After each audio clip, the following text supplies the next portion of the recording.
നാലാം ക്ലാസ്സിലെ തദ്രീബു തിലാവയിലെ മൂന്നാമത്തെ പാഠം അൽ വഹദത്തു സാലിസ. മൂന്നാമത്തെ പാഠം. ദുൽഹിജ്ജ മാസത്തിൽ 18 ക്ലാസ്സുകളാണ് ലഭിക്കുക.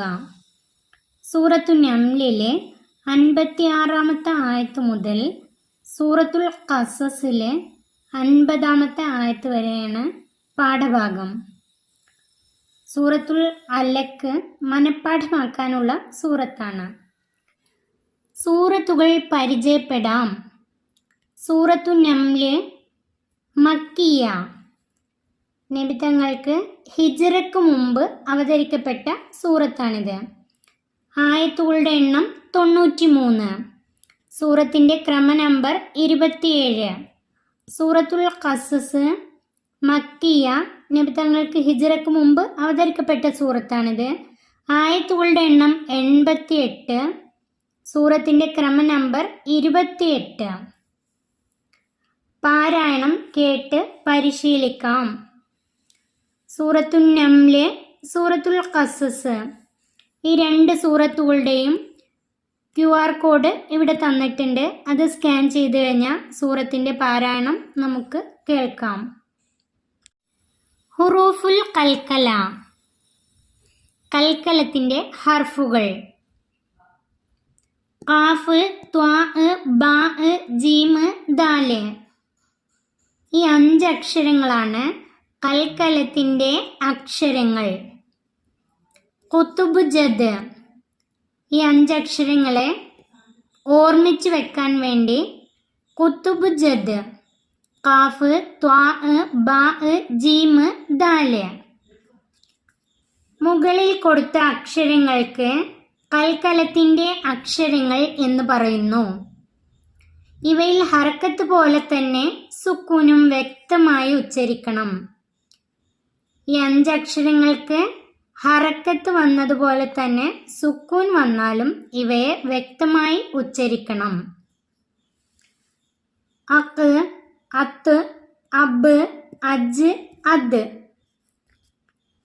ഖാഫ്, ത്വാ, ജീമ് എന്നീ അക്ഷരങ്ങൾക്ക് സുക്കൂൻ വരുന്ന 2 പദങ്ങൾ വീതം പാഠഭാഗത്തു നിന്ന് കണ്ടുപിടിക്കാം, എഴുതി പരിശീലിക്കാം. ഈ 3 അക്ഷരങ്ങൾക്കും 2 പദങ്ങൾ വീതം പാഠഭാഗത്ത് നിന്ന് കണ്ടുപിടിക്കാം. നമുക്ക് ഖാഫിന് സുക്കൂൻ വരുന്ന 2 പദങ്ങൾ പാഠഭാഗത്ത് നിന്ന് കണ്ടുപിടിക്കാം. പാഠഭാഗം സൂറത്തു നംലിലെ 56-ാമത്തെ ആയത്ത് മുതലാണ് പാഠഭാഗം. ഖാഫിന് സുക്കൂൻ വരുന്ന പദം യഖ്ലി. സൂറത്തു നംലിലെ 78-ാമത്തെ ആയത്ത്. യഖ്ലി, സൂറത്തു നംലിലെ 78-ാമത്തെ ആയത്ത്. അടുത്തത് സൂറത്തുൽ ഖസസിലെ തഖ്തുലൂഹു, 9-ാമത്തെ ആയത്ത്. സൂറത്തുൽ ഖസസിൽ 9-ാമത്തെ ആയത്ത് തഖ്തുലൂഹു. ഇനി നമുക്ക് ത്വാഇന് സുക്കൂൻ വരുന്ന 2 പദങ്ങൾ കണ്ടുപിടിക്കാം. സൂറത്തുൽ ഖസസിലെ 10-ാമത്തെ ആയത്ത് അൻറബത്തിന. സൂറത്തുൽ ഖസസിലെ 10-ാമത്തെ ആയത്തിലെ അൻറബത്തിന. ഇനി സൂറത്തുൽ ഖസസിലെ 23-ാമത്തെ ആയത്തില് ഖത്ബുക്കുമാ. 23-ാമത്തെ ആയത്തില് ഖത്ബുക്കുമാ. ഇനി നമുക്ക് ജീമിന് സുക്കൂൻ വരുന്ന 2 പദങ്ങൾ കണ്ടുപിടിക്കാം. തുജ്സൗന. സൂറത്തു നംലിലെ 90-ാമത്തെ ആയത്ത്. തുജ്സൗന, സൂറത്തു നംലിലെ 90-ാമത്തെ ആയത്ത്. അടുത്തത് സൂറത്തുൽ ഖസസിലെ ലിയജ്സിയക. ലിയജ്സിയക, സൂറത്തുൽ ഖസസിലെ 25-ാമത്തെ ആയത്ത്. സൂറത്തുൽ ഖസസിലെ 25-ാമത്തെ ആയത്ത്. പദങ്ങൾ എഴുതി പരിശീലിക്കാം. വന്നഹാറ മുബ്സിറ, ഇതുപോലെ ഇവിടേക്ക് നോക്കി എഴുതാം. ലഖദ് ഉഇദ്ന ആഖിബത്തുൽ മുജ്രിമീൻ യഖ്ലി ബൈനഹും ലൗലാ അർറബത്ന. ഈ വാക്കുകൾ ഇവിടേക്ക് ഇതുപോലെ നോക്കി എഴുതാം. ഖുർആനിൽ നിന്ന് കണ്ടെത്താം.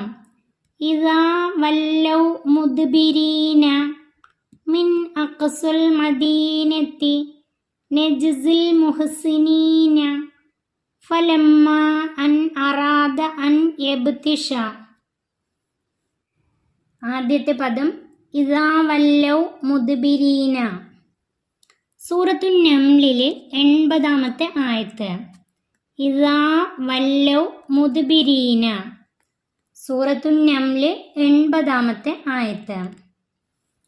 അടുത്തത് സൂറത്തുൽ ഖസസിലെ 20-ാമത്തെ ആയത്ത്. മിൻ അഖ്സൽ മദീനത്തി. സൂറത്തുൽ ഖസസിലെ 20-ാമത്തെ ആയത്ത്. മിൻ അഖ്സൽ മദീനത്തി. 20-ാമത്തെ ആയത്ത്.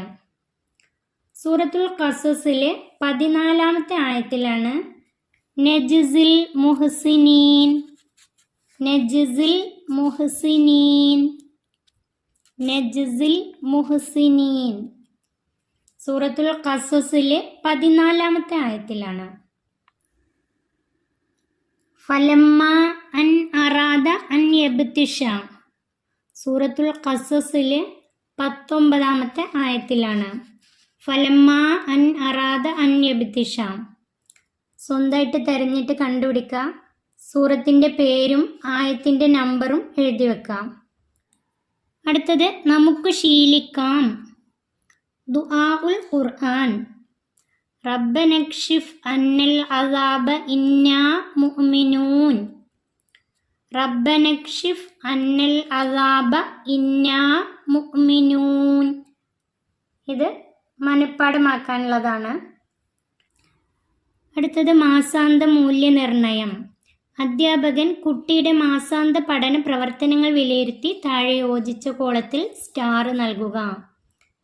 നിങ്ങളുടെ പഠന പ്രവർത്തനങ്ങൾക്ക് അനുസരിച്ച് ഇതിൽ യോജിച്ച കോളങ്ങളിൽ നിങ്ങൾക്ക് സ്റ്റാർ ലഭിക്കും. ഈ പാഠം ഇവിടെ അവസാനിക്കുന്നു.